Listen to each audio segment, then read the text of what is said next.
Excuse me. I just want to let you know, I know who you really are, and you're better than this.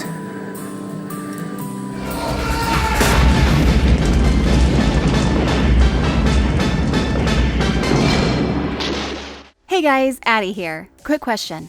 Is there anything more awesome than Mortal Kombat? It's spine-ripping, head-slicing, leg-sweeping perfection. It's a tournament to the death set up by the gods and held once every 100 years to determine the fate of the realms. If we lose, that's it. Our world is gone. Concept-wise, that sounds fun. Sounds awesome, sounds easy to pull off, right? How do you screw that up? Well, it's complicated.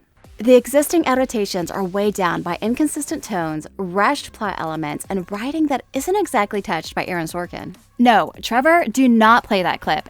You're alive. Too bad you will die. Nailed it. So let's step into the world of reboots upon remakes, upon prequels, upon out timelines that is Mortal Kombat and try to simplify it, shall we? But Addy, you just did an insightful commentary on the use of sound and film form. Why would you waste your time talking about something like Mortal Kombat? Because it's awesome?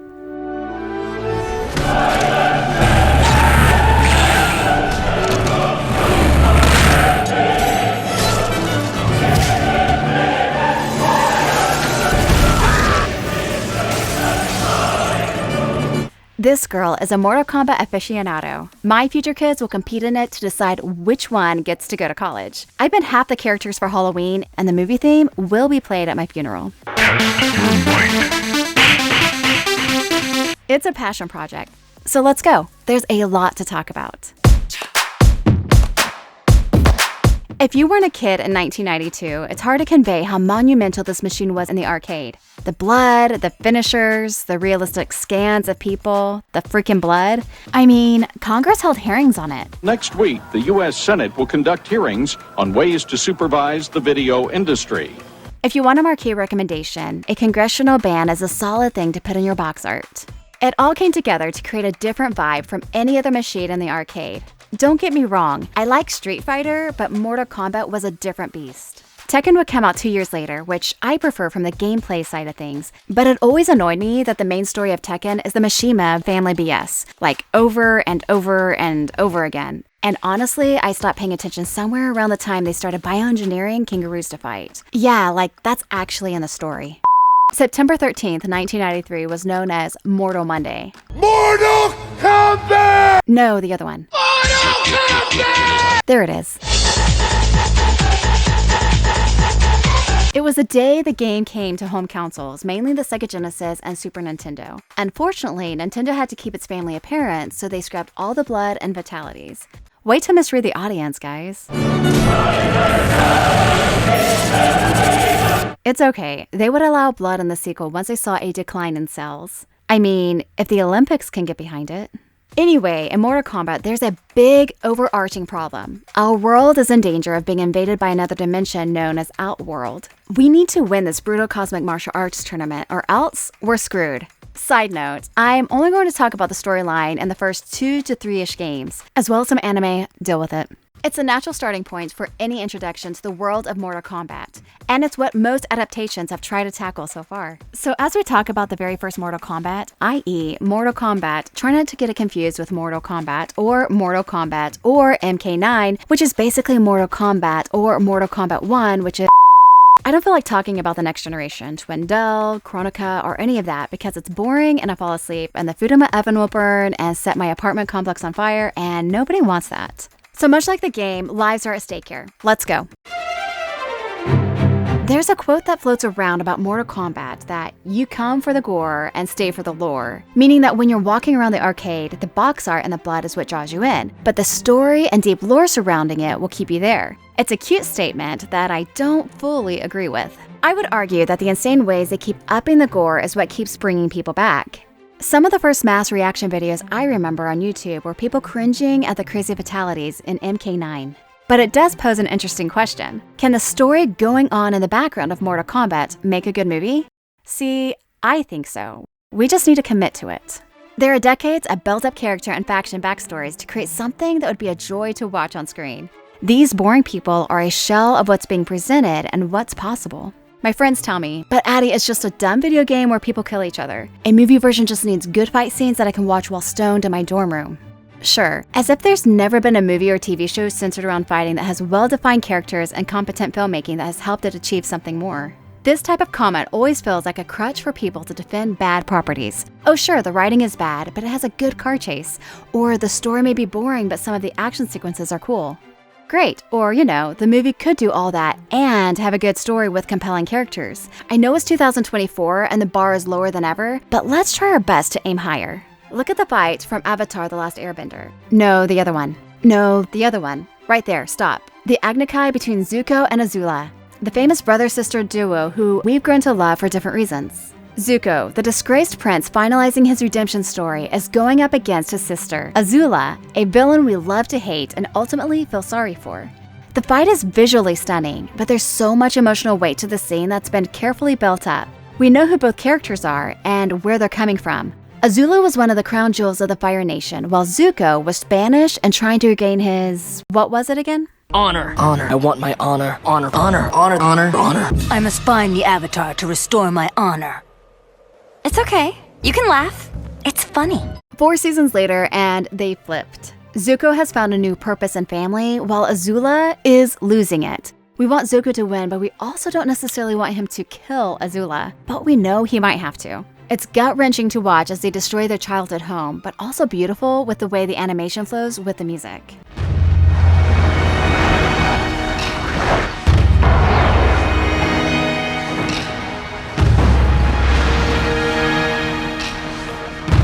Why can't we have this sort of weight in Mortal Kombat fights? Well, because we haven't put in the effort to build these characters. Let's revisit the most basic story question. Who are these people and why should I care? Fights are only part of it when making this kind of movie. The main focus is supposed to be about the people participating in those fights. The friends, the families, even the audience members in some cases. One of the only scenes I remember from Bloodsport is the one where Frank gives Jackson his headband back. You know, the one he retrieved by defeating the villain that nearly killed him. Anytime, any place, anywhere. If you ever need me, I'll be there.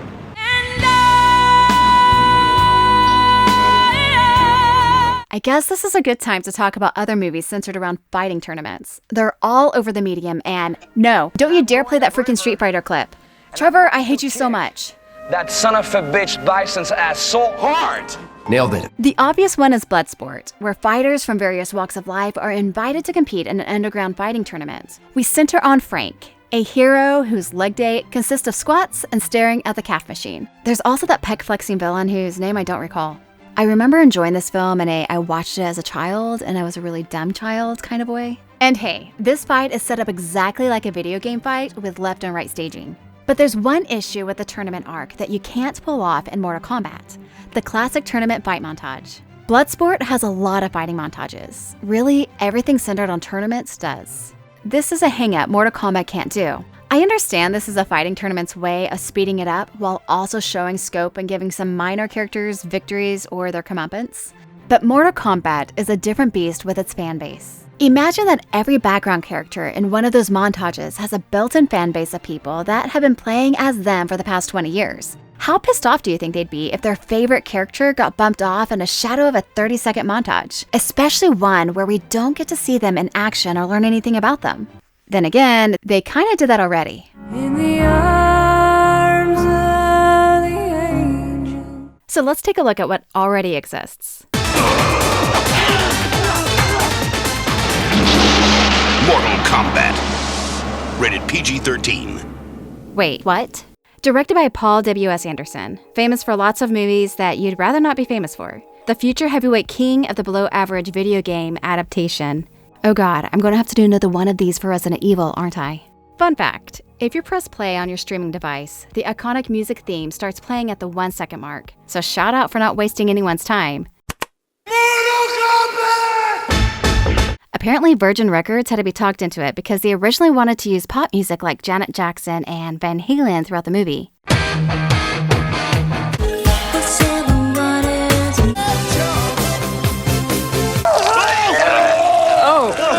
This movie pulls from the first few games. Outworld has been conquering other realms and has its eyes set on Earthrealm. In order to balance power, the Elder Gods created Mortal Kombat, a fighting tournament that would have to be won 10 times in a row in order for one realm to attack another.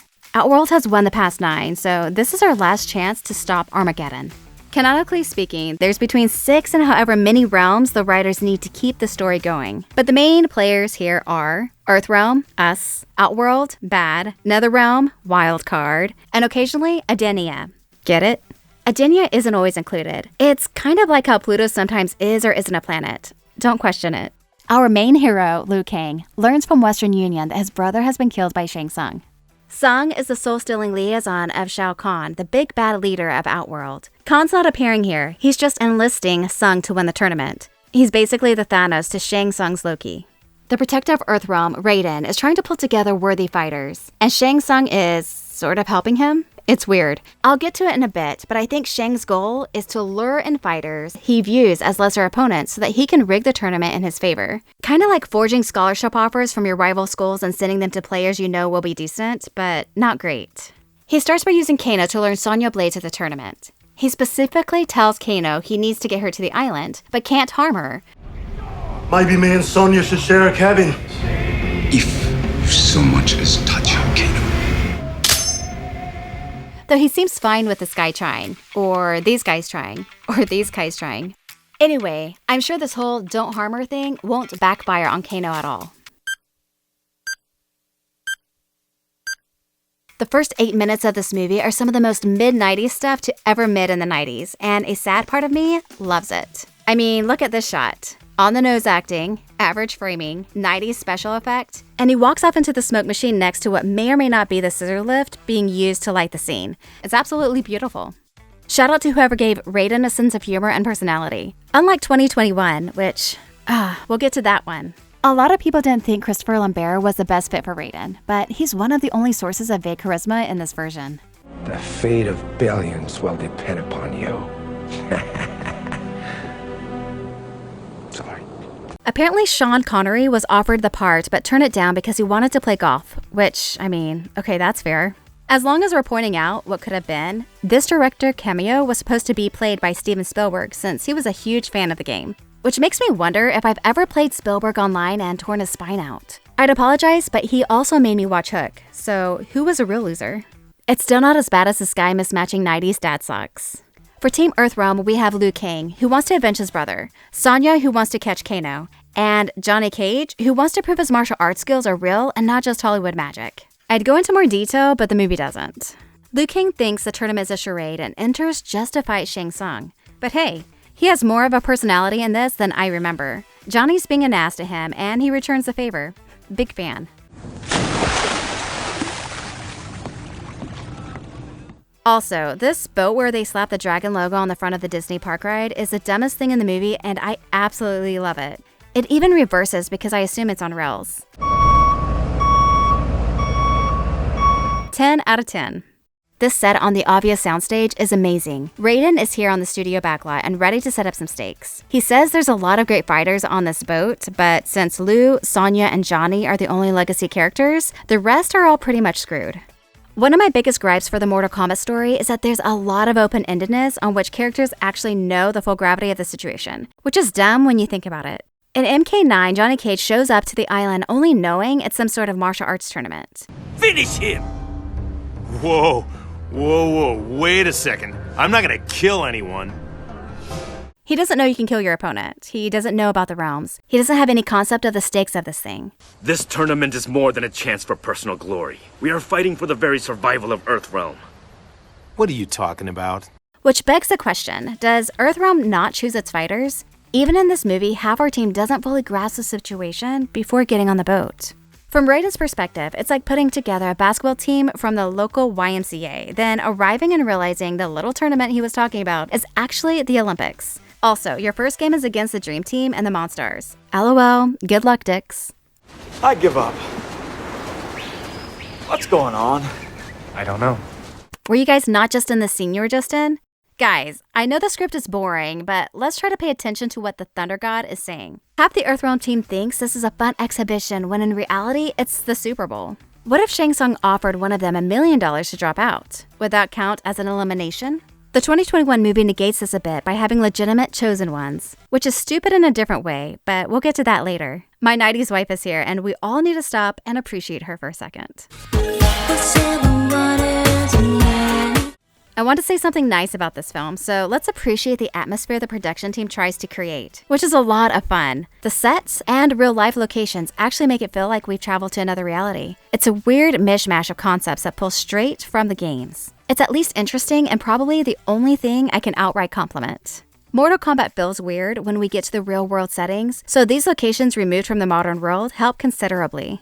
Anyway, it's a night before the tournament, and the Body Oil Brigade is here to give us a PG-13 death. Flawless victory. For the kids at home, Mortal Kombat has a lot of iconic sound bites that the producers always try to force into the movies. Since every endgame fight ends with finish him, we obviously need someone to shout it repeatedly.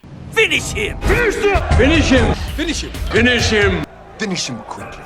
The worst culprit is flawless victory. This is said when a player defeats their opponent without taking a single hit of damage. So using that definition, this is indeed a flawless victory.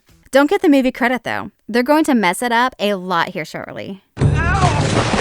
No one's overly concerned about the spectacle. Johnny makes jokes, and Sonya's the only person on the planet who still cares where Kano is. The editing is pretty bad for the next 2 minutes, so let's skip to Kano and Goro talking. This is where we start hinting at the larger world of Mortal Kombat. It's exposition picked out from the bargain bin of Walmart, but at least it tries. Those who challenge his power become his slave. I've come to warn you that Gong Lao's descendant is competing in the tournament. Prince of the subterranean realm of Showdown. Princess Kitana is 10,000 years old. The Emperor's adopted daughter. The rightful heir to the throne of Outworld. The black arts from the Emperor himself. Also, Kano can't kill Sonya. Shang Tsung only wants her humiliated. I'm sure that won't backfire on Kano at all. So here's something weird. I thought Shang Tsung knew the trio was following him.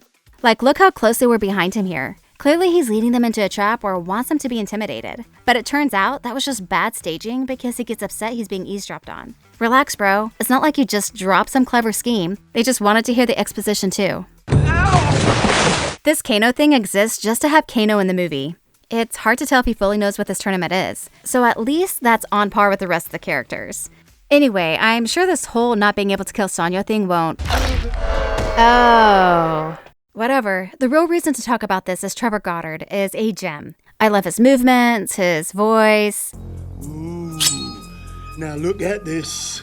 He changed the way Kano was portrayed in the games. Talk about leaving your mark on a franchise. If you don't know who Trevor Goddard is, trust me, you do. Say goodbye. Goodbye. Rest in peace, King.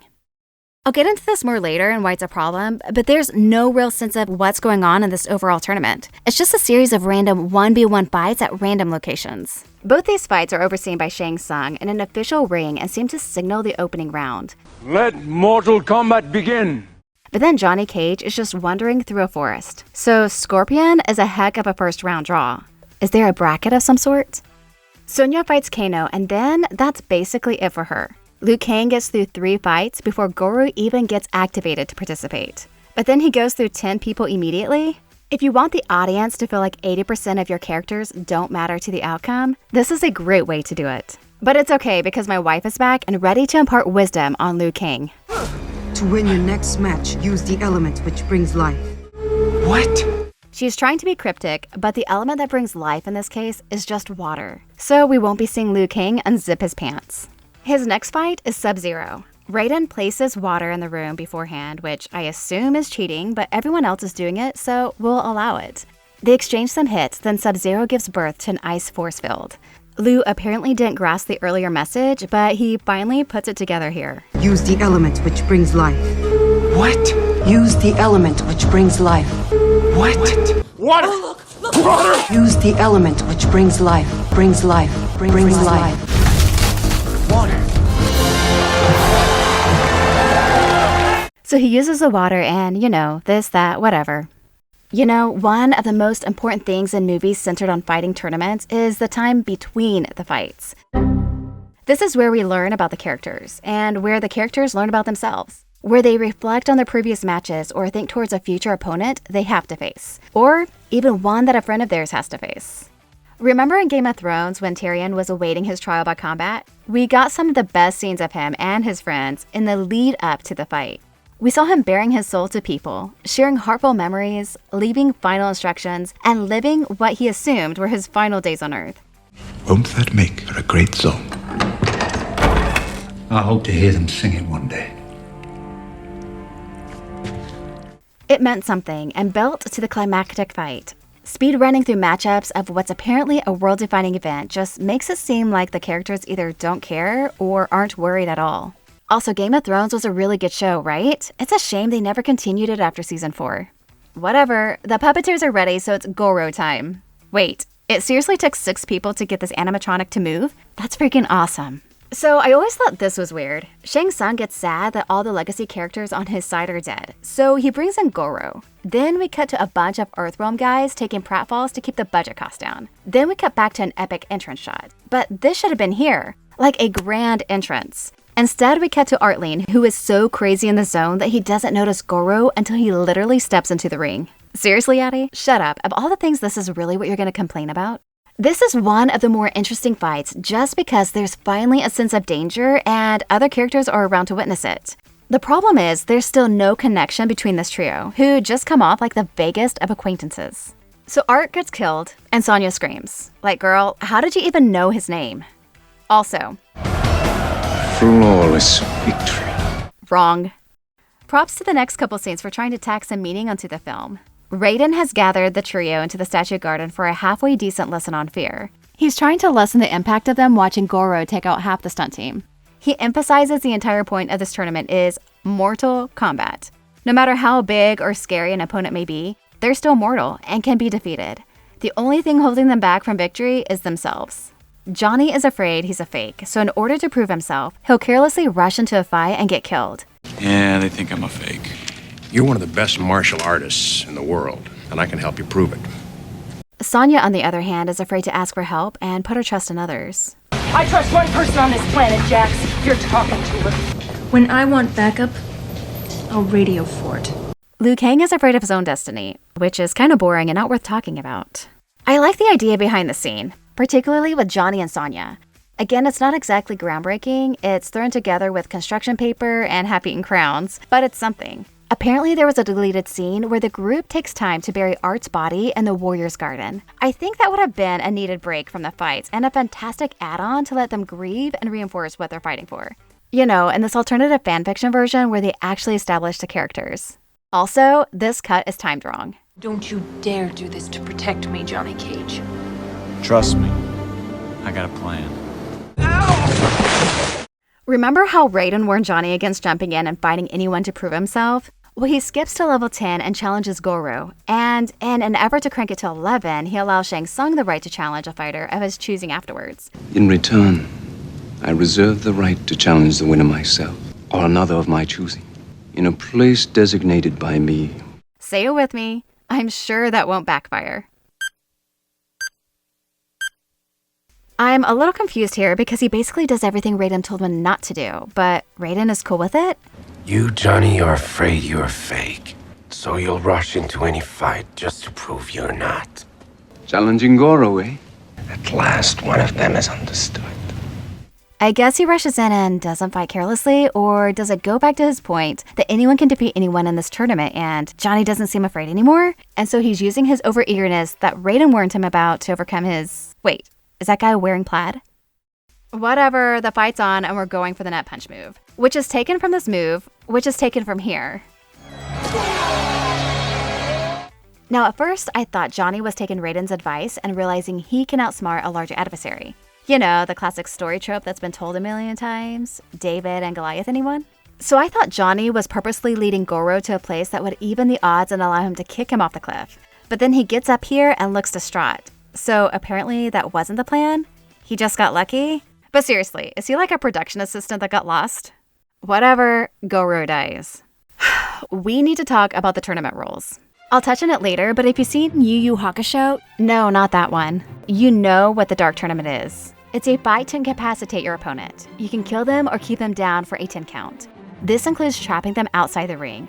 Other tricks and things can be agreed upon by the fighters as needed. Simple. the audience gets it. In the way Mortal Kombat is portrayed on screen, I have no idea what the rules are. Is there an out-of-bounds area? Sometimes there's a ring, but it also looks like you can just run anywhere you want. Was Johnny told to meet out in the woods for this fight, or was he just taking in the sights and got ambushed? Is there an official start to the round? You can kill your opponent, but apparently you don't have to. Shang Tsung can just call it off mid-fight if he wants. Who determines the matchups? Is it Shang Tsung? It's hinted at in this Sonya Kano fight. Sonya Blade, I have something for you, my dear. But then apparently you can just go up and challenge whoever you want. Challenging Goro, eh? Like, that's part of Shang's ultimate plan anyway, right? Is there an RSVP list for who's going to be competing in this incredibly important tournament? In MK9, Kung Lao just shows up and starts challenging people and no one seems to mind. Why can an offhanded deal made by one person with no consultation suddenly change the entire course of the tournament? Do fights have to be one-on-one? They make a big point in how Goro will pick them all off one by one, so it would have been interesting for all three to challenge him at once. Could he back out of that? Liu Kang has to take on a whole group at the end, and some of the games suggest 2-on-1 is perfectly acceptable. What are Raiden's limitations for intervening? Shang Tsung says he has no power once they reach the island, so can he not intervene? Because he totally does right here. Why does Tsung care about taking the final fight to Outworld if Raiden already can't do anything on this island? The rules are quite clear. No bro, they're not. Whatever, at this point, Shang Tsung realizes he's cooked, so in a last-ditch effort to steal victory from the jaws of bad writing, he takes advantage of Johnny's dumb deal and abducts Sonya to Outworld, intent on challenging her as the final match of the tournament. Now, this could have been interesting if they did it a little differently. We've essentially created a monkey's paw choice for the characters to deal with. Johnny's gamble has paid off. He's defeated Goro. It seems like Earthrealm is on the home stretch. But now, Tsung reveals his intentions to bypass fighting anyone else by challenging Sonya, as was agreed upon. He doesn't drag Sonya off like a scared little kid. He has the upper hand. He's calm and collected and reveals his plan like a pro. But no, I guess that would have made him look cunning or competent.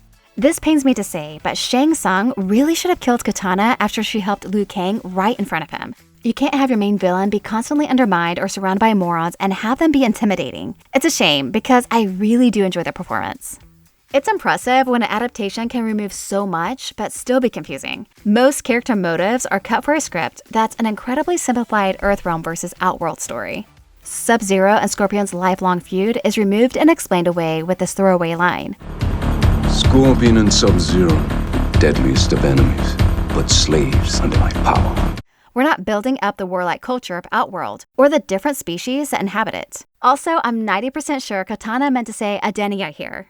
My father was the rightful ruler of Outworld.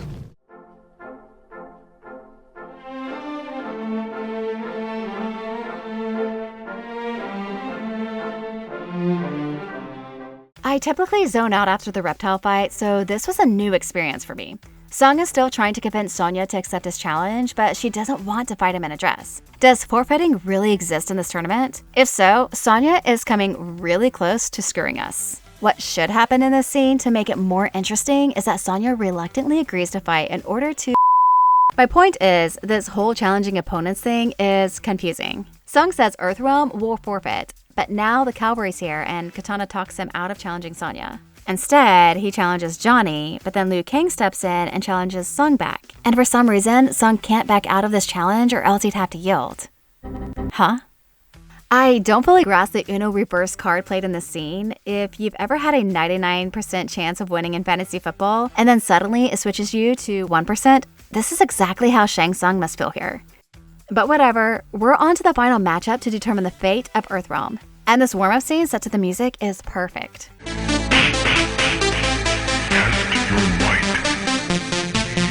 Whoa, is that a drop of blood? Rated PG-13. Now, in order for Liu Kang to win, Katana tells him he must do 3 things. You must face your enemy, you must face yourself, and you must face your worst fear. Plus, she knows how long it took him to get the water hint, so she'll reiterate it all again for him. Face your enemy. Face yourself. Face your worst fear. Facing your enemy involves defeating the stereotypical warrior souls Shang Tsung has collected. No, not art, because that would have been interesting. Facing his worst fear is confronting what he perceives as his brother.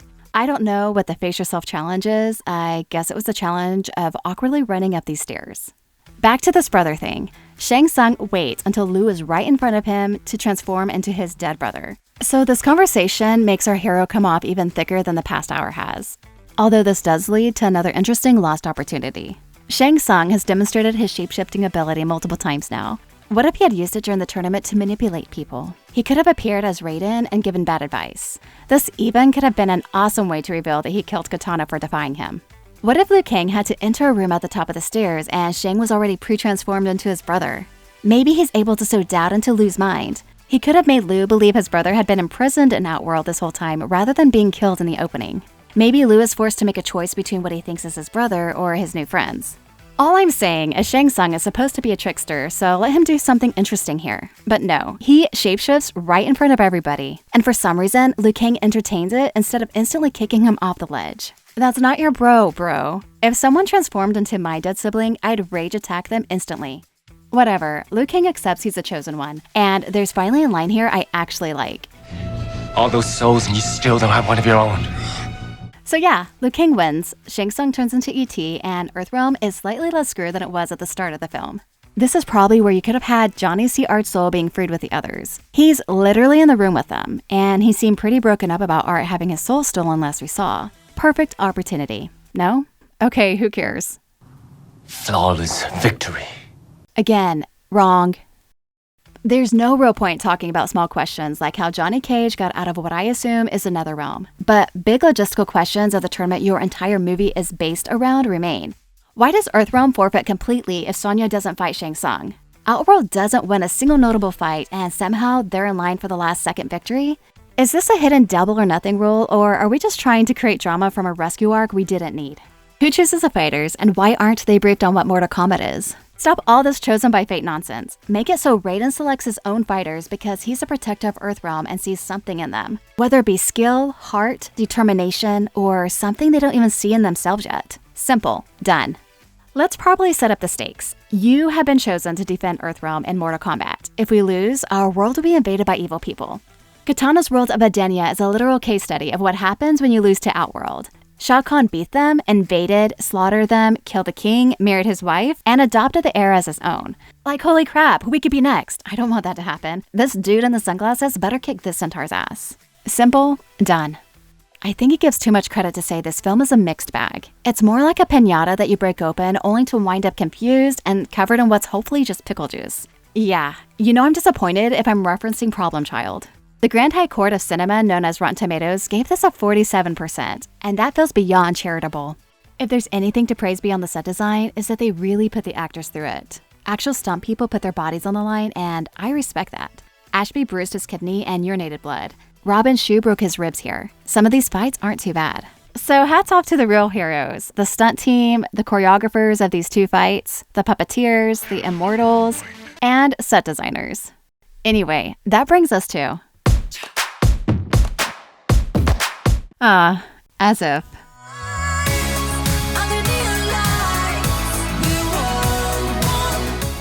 Adenia is important, but not always included. Adenia... saying important like that. It's important. Important.